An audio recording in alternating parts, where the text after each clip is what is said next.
Assalamualaikum warahmatullahi wabarakatuh. Perkenalkan, saya Ernawati, peserta Lasar CPNS Kemenang tahun 2025, Angkatan 16, gelombang 4, kelompok 3, yang diselenggarakan oleh WDK Medan. Baiklah, di sini saya akan menyampaikan tugas individu Lasar 2025, agenda 3, mengenai analisis isu manajemen ASN di unit kerja.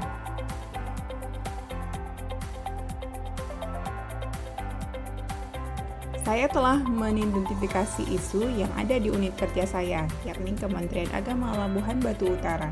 Adapun isu yang saya pilih, pertama, kurangnya pemanfaatan media sosial sebagai sarana publikasi. Kedua, pengelolaan website instansi belum optimal. Yang ketiga, keterbatasan SDM Humas dalam produksi konten kreatif. Berdasarkan temuan data dan fakta yang relevan di lingkungan kerja terkait 3 isu tersebut, yang pertama, kenyataannya di era digital saat ini, masyarakat lebih aktif mengakses informasi melalui media sosial dibandingkan website resmi. Namun, media sosial instansi jarang diisi atau diperbaharui. Akibatnya, publikasi kegiatan, pengumuman penting, maupun pesan layanan tidak sampai dengan cepat ke masyarakat luas. Nah, dari isu faktual tersebut tentu saja ada dampak dan yang terdampak. Isu yang kedua, website instansi sejatinya berfungsi sebagai wajah digital organisasi dan sumber utama informasi resmi bagi masyarakat. Namun, kondisi di lapangan menunjukkan bahwa website belum dikelola secara maksimal. Pembaruan informasi tidak dilakukan secara rutin, sehingga informasi yang ditampilkan seringkali sudah kadaluarsa atau tidak relevan lagi. Nah, dari isu faktual tersebut tentu saja sama seperti sebelumnya, ada dampak dan yang terdampak. Isu yang ketiga, Pegawai Humas memiliki peran penting sebagai ujung tombak komunikasi publik, termasuk dalam menyampaikan informasi melalui media digital. Namun, di instansi, pegawai Humas masih terbatas dalam kemampuan produksi konten kreatif.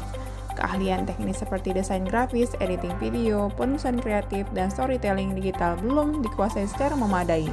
Akibatnya, konten yang dihasilkan cenderung monoton, formal, dan kurang menarik perhatian masyarakat. Dari isu faktual tersebut tentu saja sama seperti sebelumnya, ada dampak dan yang terdampak.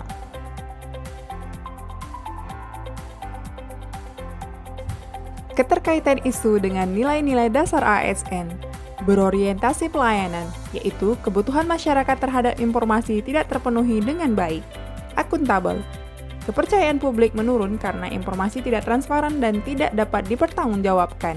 Kompeten, yaitu menunjukkan masih kurangnya kepuasan keterampilan komunikasi digital dan pengelolaan media. Teknik tapisan isu yang saya gunakan adalah USG, yang meliputi urgensi, seriousness, dan growth. Dengan urgensi, seberapa mendesak isu tersebut harus segera ditangani. Seriousness, seberapa serius dampak dari isu tersebut jika tidak segera ditangani. Growth, seberapa besar kemungkinan isu tersebut akan memburuk jika tidak segera ditangani. Setelah menggunakan teknik tapisan isu USG dalam menentukan prioritas dari ketiga isu tersebut, ditemukan bahwa isu kedua, pengelolaan website instansi belum optimal memiliki total poin yang paling tinggi, yakni 15, dan menempati prioritas pertama sehingga core isu atau permasalahan utama yang saya pilih, yakni pengelolaan website instansi belum optimal, yang memenuhi ketiga aspek urgensi dengan poin 5, seriousness dengan poin 5, dan juga growth dengan poin 5. Dari core isu yang telah diperoleh melalui teknik tapisan isu USG selanjutnya, yakni menganalisis isu dengan teknik analisis isu fishbone atau yang dikenal juga sebagai diagram tulang ikan.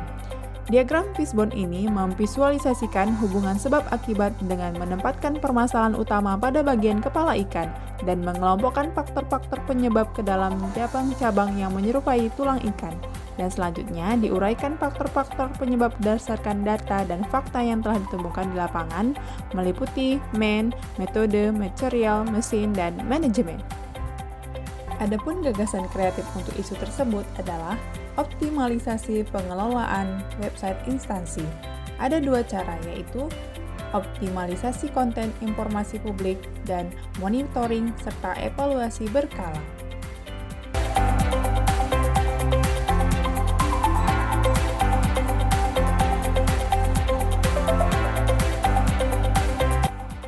Terima kasih. Assalamualaikum warahmatullahi wabarakatuh.